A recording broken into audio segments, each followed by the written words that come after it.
Salam sehat. Salam saudara-saudariku yang dikasihi oleh Tuhan kita Yesus Kristus. Berjumpa lagi dengan saya Hermanto dalam channel YouTube saya. Saat ini kita akan mencoba membahas khotbah Yesus di atas bukit, yakni dalam ayatnya yang kelima. Berbahagialah orang yang lemah lembut, karena mereka akan memiliki bumi. Kata lemah lembut dalam bahasa aslinya berasal dari kata praise, yang dalam terjemahan bahasa Indonesia sehari-hari menggunakan istilah rendah hati.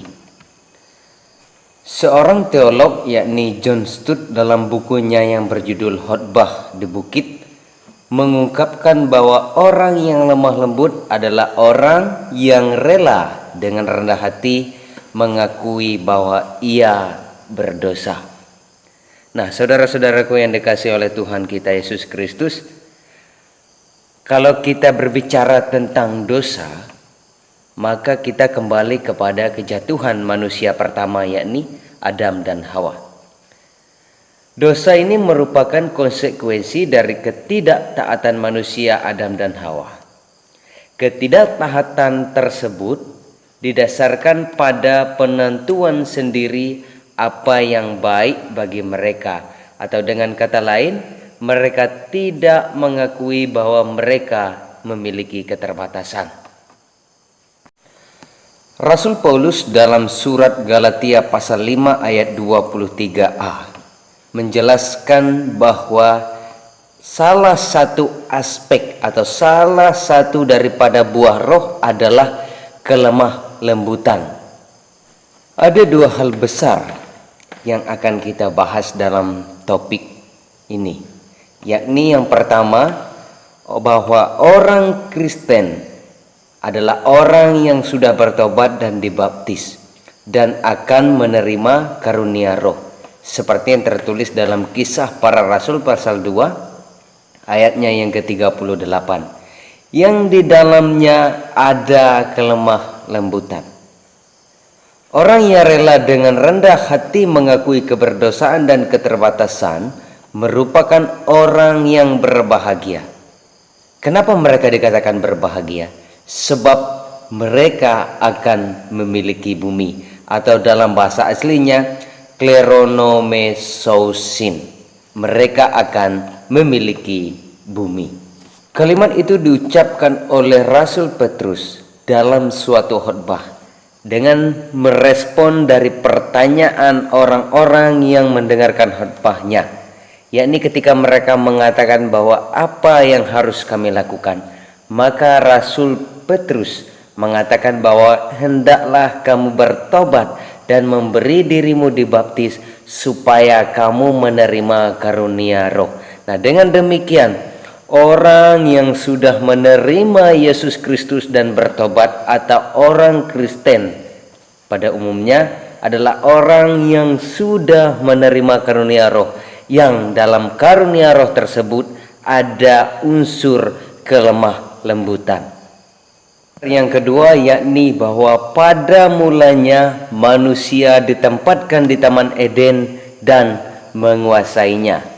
Ia ditugaskan untuk menjaga dan memelihara Taman Eden.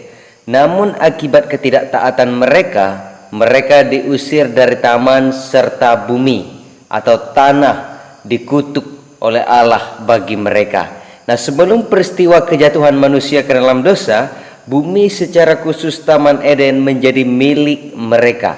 Nah, itulah sebabnya orang yang menyadari kelemahannya di hadapan Tuhan akan memiliki bumi. Sebab bumi diserahkan bagi mereka yang pada belum masa kejatuhan bersama-sama dengan Allah dan mengusahakan Taman Eden tersebut.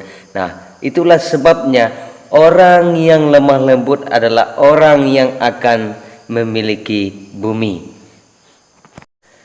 Jadi dua hal besar tersebut menegaskan kepada kita bahwa kita sebagai orang percaya mestinya memiliki roh yang lemah lembut di hadapan Allah. Bahwa ketika kita mengingat kita merasa bahwa kita berdosa di hadapan Allah, bahwa kita memiliki keterbatasan dan menyerahkan sepenuhnya kepada Allah, sama seperti Adam dan Hawa sebelum kejatuhan mereka, maka kita yang memiliki bumi. Sebab bumi sebelum manusia jatuh ke dalam dosa merupakan milik manusia dan diserahkan oleh Allah untuk dimiliki oleh manusia Adam dan Hawa. Itulah sebabnya Yesus mengatakan bahwa berbahagialah orang yang lemah lembut, karena mereka akan memiliki bumi. Jadi kata lemah lembut menerangkan bahwa orang yang rendah hati, yang menyerahkan sepenuhnya kepada Tuhan sebagai milik dirinya atau yang memilikinya, sehingga apa yang Tuhan miliki juga ia miliki. Jadi kepemilikan tersebut bukan secara kekuasaan, melainkan secara rohani sebagai penyatuannya dengan Tuhan sebagai pemilik segala sesuatu. Jadi kepemilikan bumi tersebut bukan kepemilikan secara kekuasaan, tetapi kepemilikan rohani, bahwa orang yang lemah lembut, orang yang percaya dan dibaptis, yang sudah memiliki roh yang lemah lembut, mereka dinyatakan bersatu dengan Allah, dan apa yang dimiliki oleh Allah juga dimiliki oleh mereka. Itulah sekali lagi kenapa Yesus mengatakan berbahagialah orang yang lemah lembut, karena mereka yang akan memiliki bumi. Mari kita sebagai orang yang sudah bertobat dan dibaptis serta percaya kepada Yesus Kristus memiliki roh yang lemah lembut, sehingga ketika kita memiliki roh yang lemah lembut, kita akan memiliki bumi bersama-sama dengan Allah.